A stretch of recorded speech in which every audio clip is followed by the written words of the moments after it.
Howdy everyone, Poacher here with an Age of Magic video, and in today's video we are going to be looking at the adjustments made to the Assassin's Guild faction and a brief look at Demetria as well. We'll be able to test the full Assassin's Guild faction in action. We'll be versing the Mordred's Dragon team and we'll be talking about strengths and weaknesses in that as well. So we'll jump into the changes first. What was actually changed in the Assassin's Guild faction? Beautiful. The first change came to Yuki with her passive Garden of Illusions. At the start, Yuki's damage taken is reduced by 10% for each debuff on her. The maximum damage reduction cannot exceed 50%, so she's become a little bit more of a brick wall, being able to take a little bit more damage, but it is dependent on her having debuffs, which the team is able to receive through Claudia. That's one means, so yeah, not bad at all. And the second change came to Claudia Toxic with her leadership skill, personal score. It's a change in her first dot point, I believe. At the start of the battle, cast hit list on a random enemy, except for defenders, ignores fortitude when cast. And then the additional part, hit list cannot be removed by effects or skills that remove debuffs. I think this was a wonderful change, and I think it was definitely needed. The whole faction works on the hit list target. And the hit list target, though it was a black debuff and it was considered something different, it was still counted as a debuff and could be cleansed. And it could be cleansed quite quickly in battle, which almost stripped the strength of this faction away.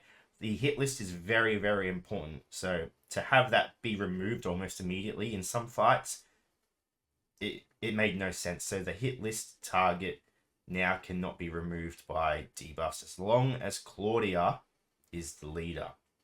Whether or not that will change when Blade comes into action, yeah, we'll see. So some pretty good changes to the faction. So we'll jump into a battle now versus the Mordred's Dragon, and we'll talk about strengths, weaknesses, and how this faction is going to play out in the game.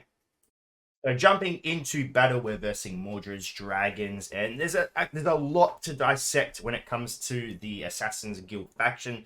In fact, it's probably one of the more, I want to say, complicated factions, because there's so much that's going on with each character. Number one is the hit list. That is the primary thing we need to focus on. And at the beginning of the fight, it's randomized. It can apply to any hero except a tank. So as you can see, it's applied to Mordred, and the hit list target is allowed to be attacked past taunt. So they're essentially targetable no matter what. So it can be a good thing and a bad thing. Number one, good if it lands on a character you want. Bad if it lands on a character that's not really going to change any form of the battle. For example, if we were versing this team, hit list on Qatar would probably be the worst situation for us, because Qatar has a lot of dodge when Dexar is on the team. So we need to consider that. Now, Demetria is a fairly interesting character. I want to say interesting and good. She is able to strip a lot of buffs, and she is able to strip damage reduction. So again, Irizit. There will be more characters in the future, but the primary one that everyone knows, and it's easy just so people understand what we're talking about, is Irizit. So that is one of her primary abilities. Not really an ability, it's inbuilt in her. So her third ability is an AoE. So we're going to be able to cast that. You can see a lot of damage come out. And you can see a debuff on the enemy Mordred. And we'll go ahead and, no, never mind, the debuff is gone. I don't want to talk about it too much, but it's a good debuff. And as you can see, Mordred is hidden, and we're still able to bypass that stealth, and we are able to bypass the taunt on Lion Go and go ahead and eliminate. Well, it's not going to eliminate him, it's going to bring him back, and he is good to go. Now, Ash, again, excels at eliminating targets that have the hit list. However, he's got low HP, so I'm going to cast his Ziva's Yell, and we're just going to eliminate the target. Deals more damage. The damage is increased for each, but it doesn't matter. We're just going to go ahead and kill him anyway. And we're going to now move to Lion Go, since now he is our taunt target. We can't bypass that. Now, Demetria does have the ability to strip buffs with her basic, as long as the target. Now, I can't remember this. I can't remember if it's when she applies hit list or the target has hit list. It's one or the other. We're going to apply our parry now. which has the ability to do a lot of damage, especially if it parries any damage from Morrigan. So we're actually going to leave Morrigan alive. We're going to try and apply Lunacy to Dexa, and we're going to start attacking Dexa now. Now, as you can see, our team's doing fairly well. We're in a situation where we're going to win this fight.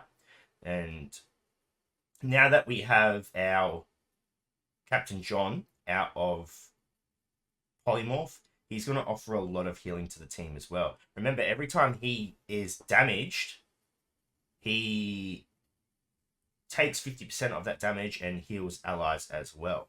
So, yeah, he offers a lot. Next, we've still got parry up. Now, I'm just going to move to Dexa now and take Dexa out, because if Morrigan, might not matter. Morrigan, I wanted her to attack and pretty much try and kill herself. But we can finish here, and it's not going to matter. We're going to kill her here, but yeah, couldn't see if it removed the buffs or not. So, yeah, the team is a team that you do not want to play on auto. There's a lot they can achieve, but it takes a lot of setup, a lot of moving around, trying to work the hit list in your favor. And yeah, if you can achieve a lot with the faction, but the faction has weaknesses, very big weaknesses. From all my testing, I would highly recommend avoiding teams that have a Belladonna on it. The team does not do well against Belladonna. Not specifically Belladonna, it's the evasion buff.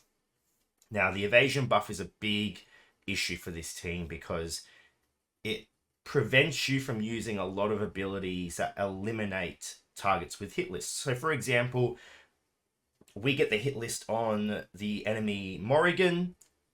Belladonna applies 3 stacks of evasion to Morrigan, and then it's Ash's turn. Now, Ash could wipe out a Morrigan that has the hit list target on her. He could easily. However, his ultimate, for example, or his 3rd skill, hits 3 times, each time guaranteed to deal critical strikes against the target with hit list. All 3 of those strikes will miss because of the 3 stacks of evasion. So you are taking a big portion of the damage, a big part of this team away. So my recommendations would be avoiding teams with Belladonna on it. You could try and take on teams with Irizit. Again, Belladonna, watch out. If it's a Crowley, give it a go. This team, again, I feel like will excel in Cradle of Chaos as well, especially those higher levels. It's a very difficult team to get to a high level in terms of playability because of stars, arcane stars, levels, etc.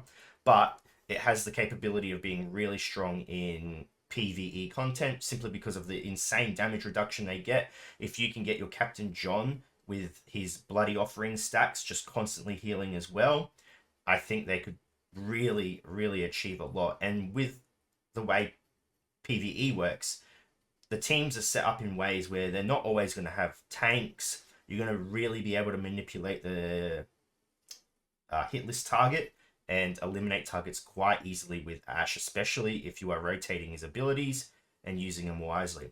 I'm talking a lot because it's a very, very complicated faction. There's a lot they can do, and I mean, I didn't even cover half of it. I didn't even cover Lunacy, the bleeding stacks that Claudia gives, Yuki's damage reduction to the whole team. Also taking into account, you can apply any rogue into the team and take some character out.